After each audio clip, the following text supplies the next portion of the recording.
সংগঠিত থাকবে। একই সাথে বাংলাদেশের গণতন্ত্র হত্যাকারী হিসাবে, বাংলাদেশের বাকশাল ক্রাইম হিসাবে তার নামও সেই সাথে থাকবে এবং বাংলাদেশের ফ্যাসিবাদ কায়েম করেছে সেই ফ্যাসিবাদের আইকনিক লিডার হিসাবে তিনিও সেইভাবে থাকবেন।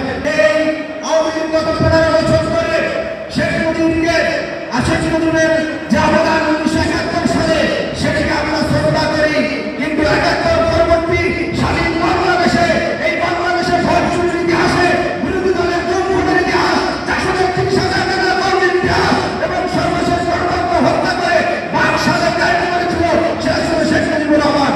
আমরা দেখি যখনই রাজনীতিবিদরা অনেক রাজনৈতিক দলগুলো আজকে তারা প্রেস রিলিজ দিয়ে বলে যে অমকের অবমাননা সহ্য করা যাবে না, আজকে মুক্তিযুদ্ধ মঞ্চের সাথে অনেক রাজনৈতিক দলের সেই বিবৃতি মিলে যায়। আমরা স্পষ্ট আরো দেখতে পাই যে সিভিল সোসাইটির 7 জানুয়ারি নির্বাচনের পূর্বে ভোটাধিকার ও স্বাধীনতার জন্য যখন শাহবাগে কর্মসূচি ডাকা হতো সেখানে 20 জন লেখক শিল্পী সাংবাদিক খুঁজে পাওয়া যেত না।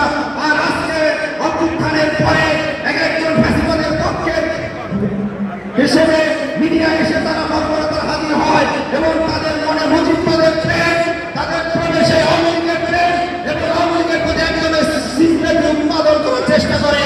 আমরা তাদেরকে স্পষ্ট করে বলতে চাই, ইতিহাসের বাটখারায় শেখ মুজিবের অবদান সেটা সেভাবেই সংগঠিত থাকবে।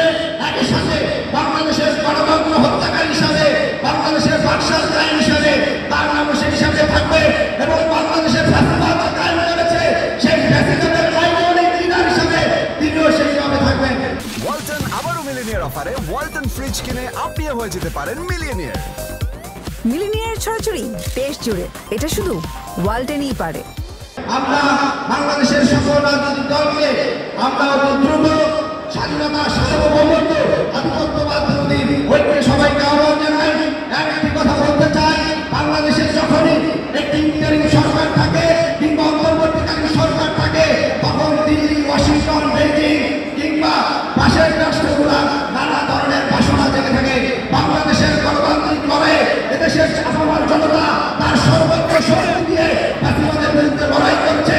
কোন প্রতিবেশী রাষ্ট্র, কোন বিদেশি রাষ্ট্র কিংবা কোন ওয়াশিংটন, বেইজিং কিংবা হচ্ছে দিল্লি ন্যূনতম সহযোগিতা ছাড়া আমরা আমাদের দেশের স্বাধীনতা, সার্বভৌমত্ব প্রতিবেশী রাষ্ট্র থেকে রক্ষা করেছি। অতএব আগামী দিনের বাংলাদেশের সিদ্ধান্ত গ্রহণ করবে এদেশের রাজনীতি, এদেশের রাজনৈতিক দলগুলো, এদেশের আবহাওয়ার জনতা, এদেশের স্বাধীনতাকামী জনতা, এদেশের দেশপ্রেমিক জনতা, বাংলাদেশের গণতান্ত্রিক উত্তরণে আপনাদের সহযোগিতা আমরা চাই, কিন্তু সেটা কখনোই যেন বাংলাদেশের জনগণের প্রতি বিপদাশঙ্কা না হয়। ধন্যবাদ সবাইকে।